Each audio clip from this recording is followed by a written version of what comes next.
Sir, good morning. நேற்று very good evening because of your film. நான் ஏற்கனவே உங்கள் வெள்ள நடிப்பை பார்த்துட்டு அந்த படத்தோட பேர் மறந்து போச்சு. அதை நான் சொல்லியிருக்கேன், உங்கள் கண்ணுலேயே காமம் ஒரு நாக்கு மாதிரி தொங்குது அப்படின்னு சொல்லிட்டு. நேற்று படத்தில் அந்த வில்லனுடைய விஷயத்த கடிச்சு கொதறி அந்த சிகரெட்டை துப்புற மாதிரி துப்பிட்டீங்க. அதை எதிர்பார்க்கல. ஒரு வில்லனாக வருவார், நீங்கள் ஹீரோவாக வருவீங்க அப்படின்னு ஒரு ஜனரஞ்சகமான ஒரு ரசிகனோட மனநிலையில் போய் உட்காந்து, அப்புறம் அது மெதுவாக ஒரு பொண்ணு 2 பொண்ணுன்னு எல்லா பொண்ணையும் கரெக்ட் பண்ணி அது ஒரு ஸ்டைலாக இருந்தது. இந்த மாதிரி கூட கரெக்ட் பண்ண முடியுமா அப்படிங்கிற மாதிரி இருந்தது. வெறும் சிரிப்புனாலையும் சன்கிளாஸ் அப்படி மேலே நெத்திக்கு மேலே ஏற்றியும் சும்மா பார்க்குற பார்வையிலையும் எக்ஸ்ட்ராவாக நிறைய கடலை போடாமல் வார்த்தைகளை வச்சு விளையாடாமல் ரொம்ப சிம்பிளாக விதவிதமான பெண்கள். நீ மட்டும் ஆறுதல் சொல்வதாக இருந்தால் நான் அழுது கொண்டே இருக்க தயார்னு ஒருத்தன் எழுதினான்.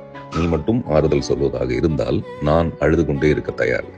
அந்த மாதிரி நீங்கள் கொலை பண்ணுறதா இருந்தால் நான் கூட வந்து படுக்க ரெடியாக இருக்கேன்னு நிறைய பெண்கள் வருவாங்க போல இருக்கு. அந்த மாதிரி ரொம்ப ஸ்வீட்டாக மர்டர் பண்ணுறீங்க. ரொம்ப ரொம்ப பிரில்லியண்டான ஸ்க்ரீன் பிளே. கடைசி வரைக்கும் நம்மளால அந்த மாதிரி ரொம்ப கஷ்டம். அது பெரிய பெரிய படங்கள்லேயே அது போயிடுது. இந்த பேன் இண்டியன் ஃபிலிம்ஸ்ன்னு சொல்றதுலேயே 5 நிமிஷத்தில் அது காணாமல் போயிடுது.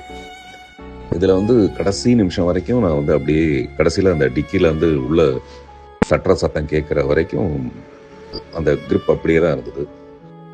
அது hats off to the director, all the technicians எல்லாருக்குமே. உங்களுடைய உடல்நிலை ஆரோக்கியம் மென்மேலும் கூடி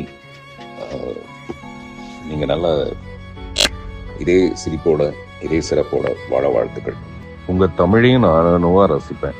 அழகாக அதை தமிழில் வெளிப்படுத்துகிற விதம் நான் அணுவாக ரசிப்பேன். அந்த அணுவை கூட நீங்கள் படத்தில் பார்த்துருந்தா அணுவாக ரசித்து அந்த பொண்ணையும் கொலை பண்ணியிருப்பீங்க. மகிழ்ச்சி.